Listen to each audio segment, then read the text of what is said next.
Next మనకి సామాన్య లవణం నుండి ఏర్పడేటువంటి రసాయనాలు చూద్దాం. సామాన్య లవణం అంటే సాల్ట్ అండి, న్యాచురల్ సాల్ట్ మనం వాడతాం కదా, NaCl అండి. సాధారణ లవణం అని చెప్తాం. దీని నుంచే మనకు ఈ బేకింగ్ సోడా, బట్టల సోడా, బ్లీచింగ్ పౌడర్స్ ఇవన్నీ తయారు చేయడం జరుగుతుంది. సో ఎలా అనేది చూద్దాం. సామాన్య లవణం నుండి ఏర్పడేటువంటి ఇతర రసాయనాలు చూద్దాం. ఒక ఆమ్లం ఏదైనా క్షారంతో తటస్థీకరణ జరిపినప్పుడు ఏమవుతుంది, లవణాన్ని రిలీజ్ చేస్తుందని చెప్పాం. సో ఆమ్లం అనేది ఏదైనా క్షారంతో తటస్థీకరణ జరిగినప్పుడు ఏర్పడే అయానిక సమ్మేళనాన్ని మనం ఏమంటాం, లవణము అని చెప్పి అంటామండి, సాల్ట్. లవణాలు ఏం చేస్తాయి, విద్యుత్ పరంగా తటస్థంగా ఉంటాయి అన్నమాట.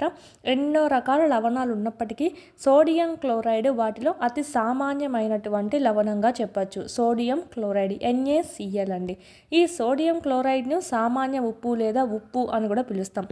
NaClని సాధారణ ఉప్పు, ఇంట్లో మనం డైలీ యూజ్ చేస్తాం కదా, సో వాటిని మనం సాల్ట్ అని చెప్పి అంటాం. సోడియం క్లోరైడ్ సామాన్య ఉప్పు అంటాం లేదా ఉప్పు అని కూడా అంటాం. ఆహార పదార్థాల యొక్క రుచిని పెంచడానికి మనము ఈ సోడియం క్లోరైడ్ని యూజ్ చేస్తాం. మనకు సముద్రపు నీటిలో చూసినట్టయితే అనేక లవణాలు అనేటివి కరిగి ఉంటాయండి.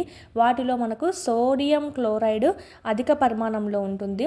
చాలా లవణాలు ఉంటాయి, దాంట్లో అధిక పరిమాణంలో ఉండేది ఏంటి, సోడియం క్లోరైడ్. అందుకే మనకు ఉప్పుని సముద్రం నుంచి తీస్తారు, దాంట్లో ఎక్కువగా సోడియం క్లోరైడ్ ఉంటుంది కాబట్టి. దీనిని మిగిలిన లవణాల నుంచి వేరు చేయడం ద్వారా మనం ఈ సాల్ట్ అనేది పొందుతామండి. ప్రపంచంలో అనేకమైనటువంటి ప్రాంతాలలో ఘన సోడియం క్లోరైడ్ నిక్షేపాలు కూడా ఉన్నాయి. ఇప్పుడు మనం సముద్రపు నీటి నుంచి తీస్తున్నాం అంటే ద్రవ నుంచి ఘనానికి మారుస్తున్నాం, కానీ డైరెక్ట్ ఘన స్థితిలోనే ఉండేటువంటి సోడియం క్లోరైడ్ నిక్షేపాలు కూడా ఉన్నాయి. అయితే దానిలో అంటే ఆ నిక్షేపాలలో ఉండే సోడియం క్లోరైడ్ స్ఫటికాలు మలినాలతో కలిసి ఉంటుంది. దాన్ని మళ్ళీ శుద్ధి చేసుకోవడం ద్వారా వాడాలన్నమాట.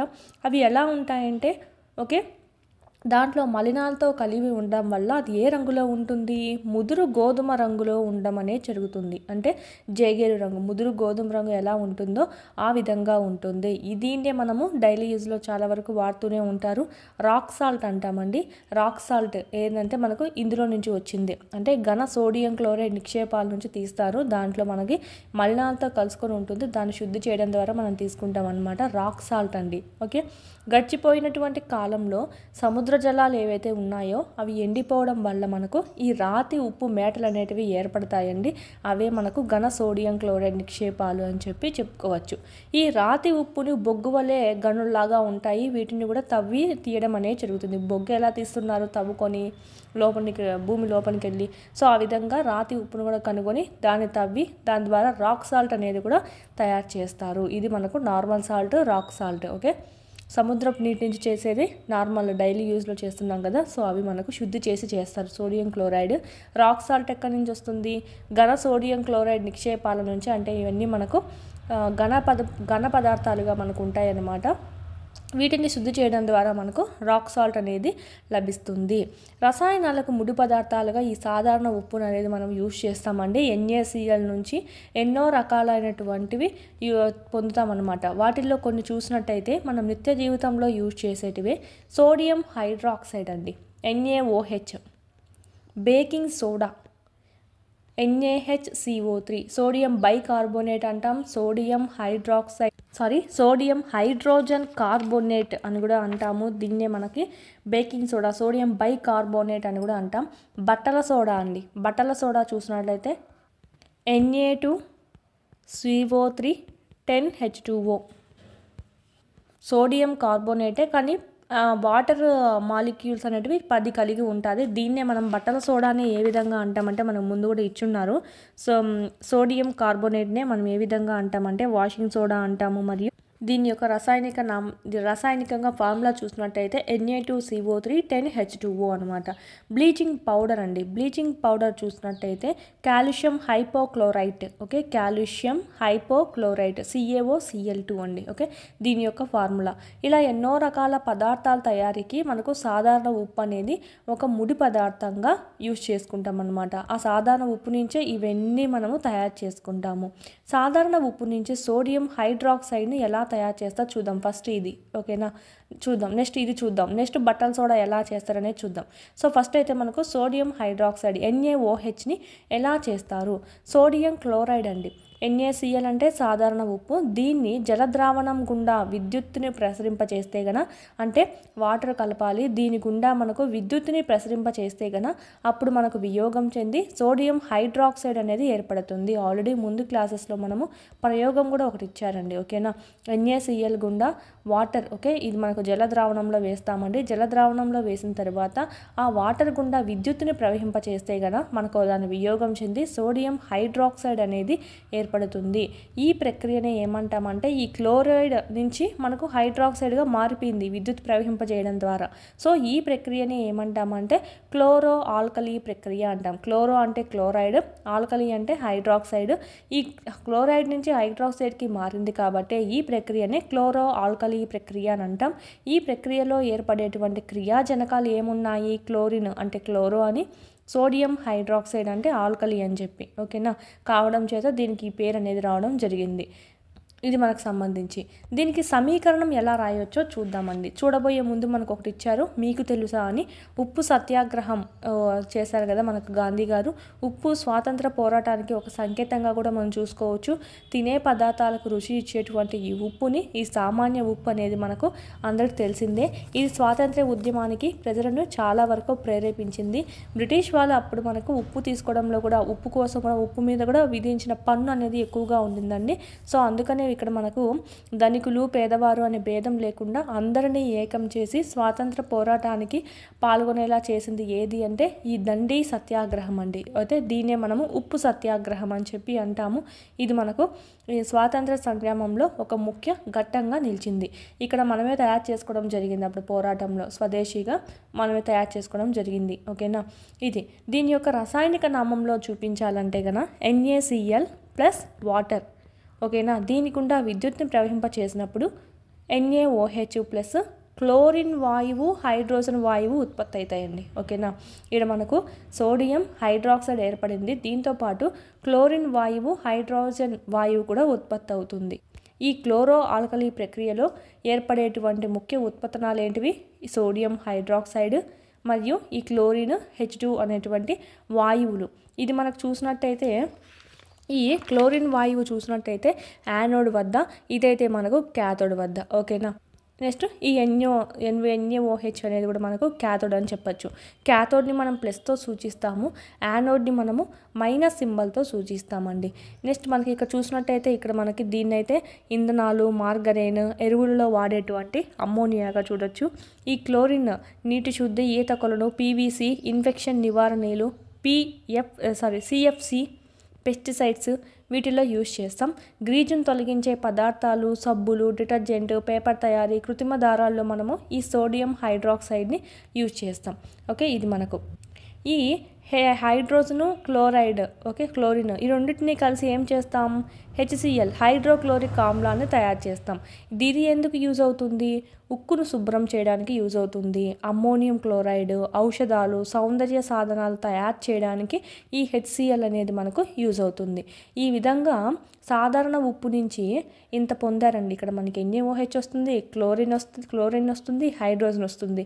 ఈ రెండిటి వల్ల మళ్ళా మనం HCl, అందుకే చెప్పారు సాధారణ ఉప్పు నుంచి ఎన్నో రసాయనాలు అనేటివి తయారు చేయొచ్చు అని చెప్పి. ఇది మనకు సంబంధించి ఈ సాధారణ ఉప్పు నుంచి సోడియం హైడ్రాక్సైడ్ ఎలా తయారు చేస్తారు అని. ఈ క్లోరిన్ అనేది యానోడ్ వద్ద, క్లోరిన్ వాయువు అనేది యానోడ్ వద్ద ఉంటుంది, మైనస్ అని చెప్పి. హైడ్రోజన్ వాయువు క్యాథోడ్ వద్ద విడుదలవుతుందండి, ప్లస్ అండి. క్యాథోడ్ వద్ద సోడియం హైడ్రాక్సైడ్, ఈ NaOH కూడా మనకి క్యాథోడ్ వద్ద ద్రావణం అనేది ఏర్పడడం అనేది జరుగుతుంది.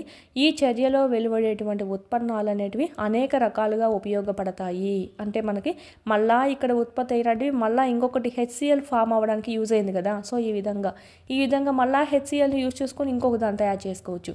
ఈ విధంగా చైనింగ్ వస్తూనే ఉంటుంది. నెక్స్ట్ మనకి విరంజన చూర్ణం, బ్లీచింగ్ పౌడర్, మన పైన చెప్పుకున్నాం కదా, NaOH అయిపోయింది. ఇప్పుడు బేకింగ్ పౌడర్, బట్టల సోడా, బ్లీచింగ్ పౌడర్ అనేది చూద్దాం. బ్లీచింగ్ పౌడర్ గురించి ఇచ్చారండి ఇక్కడ.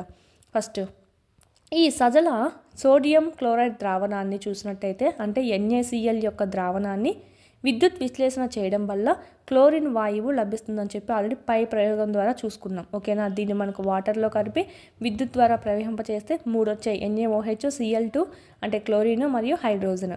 ఈ క్లోరిన్ వాయువు బ్లీచింగ్ పౌడర్ తయారీలో ఉపయోగపడుతుంది అనమాట. ఈ క్లోరిన్ వాయువు వచ్చినటువంటిది బ్లీచింగ్ పౌడర్ యూజ్ చేయడానికి యూజ్ అవుతుంది. తేమ లేనటువంటి కాల్షియం హైడ్రాక్సైడ్పై క్లోరిన్ వాయువు చర్య వల్ల బ్లీచింగ్ పౌడర్ ఏర్పడుతుంది. తేమ లేనటువంటి కాల్షియం హైడ్రాక్సైడ్ ఒక పైప్ లాగా ఉంటుంది కదా, సో దాని ద్వారా ఆ వాయువును కనుక పంపించినట్లయితే కనుక మనకు ఏం ఏర్పడుతుంది, బ్లీచింగ్ పౌడర్ అనేది ఏర్పడుతుంది. ఓకే, ఇది దేని ద్వారా ఏర్పడుతుంది అడుగుదా చూసుకోవాలి. తేమ లేకుండా ఉండాలా, తేమ లేదు అంటే ఏమని అర్థం, నీటి సంబంధించి ఏమి ఉండకూడదు, నీటి ఆవిరి ఉంటుంది కదా అది కూడా తగలకూడదు. తేమ లేనటువంటి కాల్షియం హైడ్రాక్సైడ్ అనేది క్లోరిన్ వాయువు గుండా వెళ్ళినప్పుడు మనకి బ్లీచింగ్ పౌడర్ అనేది ఏర్పడుతుంది.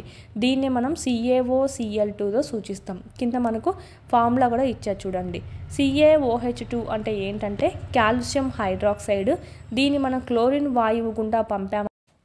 వీటికి సంబంధించినటువంటి ఫుల్ క్లాసెస్ అన్నీ మీకు యాప్లో అందుబాటులో ఉన్నాయి. 3rd నుంచి 10th వరకు లెసన్ వైజ్ వీడియోస్ ప్లస్ PDFస్తో సహా మీకు 500 రూపీస్కే మీరు ఇక్కడ పర్చేస్ అనేది చేసుకోవచ్చు. 3, 4, 5 EVS అంతా మనకు యూట్యూబ్లో ఉండేది ఓల్డ్ కాబట్టి ఓల్డ్ డిస్ట్రిక్ట్స్ ప్రకారం ఉంది. సో ఇక్కడ మనకు న్యూ సిలబస్ న్యూ డిస్ట్రిక్ట్స్ ప్రకారం మీకు ఇక్కడ అప్డేట్ చేయడం జరిగింది. అదేవిధంగా 7th తెలుగు సంబంధించి మొత్తం కంప్లీట్ అయింది. 8th సంబంధించి కూడా మీకు యాప్లో అందుబాటులో ఉంది. 8th జాగ్రఫీ సంబంధించి, అదేవిధంగా మ్యాథమెటిక్స్ సంబంధించి అయితే మోస్ట్ ఇంపార్టెంట్ 9th మ్యాథ్స్కి సంబంధించి కూడా మీకు ఇక్కడ ఆల్ క్లాసెస్ అన్నీ సెమ్ 1 సెమ్ 2 కూడా మీకు అప్లోడ్ చేయడం అనేది జరిగింది. ఈ విధంగా 3rd నుంచి 10th వరకు 3rd to 8th మొత్తం ఉంటాయి. 9th 10th లింక్డ్ టాపిక్స్ అనేటివి మీకు అప్లోడ్ చేయడం జరిగింది. చూడండి, చాలా యూస్ఫుల్ అవుతుంది. PDFs అనేటివి కూడా ఇక్కడ మీరు డౌన్లోడ్ చేసుకోవచ్చు. కంటెంట్ PDFs మీరు మళ్ళీ టెక్స్ట్ బుక్ చదవాల్సిన అవసరం లేకుండా ఇక్కడే మీకు PDFs కూడా డౌన్లోడ్ చేసుకుంటే మళ్ళీ టెక్స్ట్ బుక్ చదవాల్సిన అవసరం లేకుండా ఆడే మీకు క్విక్ రివిజన్ అనేది అయిపోతుంది. ఈ మీరు జిరాక్స్ కూడా చేసుకోవచ్చు. మీరు ఇక్కడ వీడియోస్ అనేటివి డైలీ వింటూ ఉండండి. క్లాస్ వైజ్ లెసన్ వైజ్ ఉన్నాయి. అదేవిధంగా class wise lesson wise exams కూడా ఉన్నాయన్నమాట. ఆల్ సబ్జెక్ట్స్ సంబంధించి ఇక్కడ కూడా మీకు క్లాస్ వైజ్ లెసన్ వైజ్ ఉంటాయి. సో వీడియోస్ వినడము, ఇక్కడికొచ్చి ఎగ్జామ్స్ రాసుకోవడం కానీ చేసినట్టయితే ఈజీగా మీరు స్కోర్ అనేది 120 పైన అనేది చెయ్యొచ్చు. 3rd to 8th సంబంధించి లెసన్ వైజ్ ఉంటాయి. 9th 10th ఓకే, సైకాలజీ, విద్యా దృక్పథాలు, మెథడాలజీ, GK, కరెంట్ అఫైర్స్, ఈ విధంగా ఆల్ సబ్జెక్ట్స్ అనేటివి లెసన్ వైజ్ టెస్టులు కూడా మీకు అందుబాటులో ఉన్నాయి 499 కోర్స్లో. నెక్స్ట్ సైకాలజీకి సంబంధించి అకాడమీ టెక్స్ట్ బుక్ సంబంధించి ఒక వీడియోస్ ప్లస్ PDFs, టెస్ట్లు మరియు బిట్స్ యొక్క ఎక్స్ప్లెనేషన్ అంతా మీకు ఇక్కడ వీడియోస్ రూపంలో మీకు అంతా ఇక్కడ అవైలబిలిటీలో ఉంది. PDF కూడా మీరు డౌన్లోడ్ చేసుకొని జిరాక్స్ చేసుకోవచ్చు. బుక్ దొరకపోయినా పర్లేదు, ఈ PDF అనేది మీకు డౌన్లోడ్ చేసుకొని జిరాక్స్ చేయించుకుని అది చదువుకున్నా కూడా మీకు సరిపోతుందండి. Same book. దీని నుంచే మనకు టెట్లో సంబంధించి అయితే 25+ బిట్స్ అనేటివి వచ్చాయన్నమాట అవుట్ ఆఫ్ 30 ఎవ్రీ సెషన్లో. సో సైకాలజీ సంబంధించి మాత్రం ఈ బుక్ను మాత్రం మిస్ చేయొద్దండి. కేవలం 99 రూపీస్కే ఉంది. SS ప్రొడక్షన్స్ కాంపిటేటివ్ హబ్ అని ప్లేస్టోర్ నుంచి డౌన్లోడ్ చేసుకోండి యాప్ అనేది. ఆ యాప్లో మీకు ఇక్కడ ఈ 3 కోర్సెస్ అనేటివి మీకు కనిపిస్తాయి. సో పర్చేజ్ చేసుకోండి, చాలా యూస్ఫుల్ అవుతుంది. DSCకి ప్రిపేర్ అయ్యే వాళ్ళ దగ్గర కంపల్సరీ ఉండాల్సిన కోర్స్ ఏదైనా ఉందంటే ఈ టెక్స్ట్ బుక్ సంబంధించి వీడియోస్ ప్లస్ టెస్ట్ సిరీస్ సంబంధించి. ఓకే, ఇదైతే మీకు మొత్తం టెస్ట్ సిరీస్ అనమాట. ఇదైతే మొత్తం మీకు వీడియో క్లాసెస్ అనేటివి కంటెంట్ సంబంధించి ఉంటాయి. ప్లస్ PDFs అనేటివి ఉంటే డౌన్లోడ్ చేసుకొని జిరాక్స్ కూడా చేసుకోవచ్చు. వీటి లింకులన్నీ మీకు కింద డిస్క్రిప్షన్లో ఇవ్వడం జరిగింది. చూడండి, క్లాసెస్ అనేది వినండి.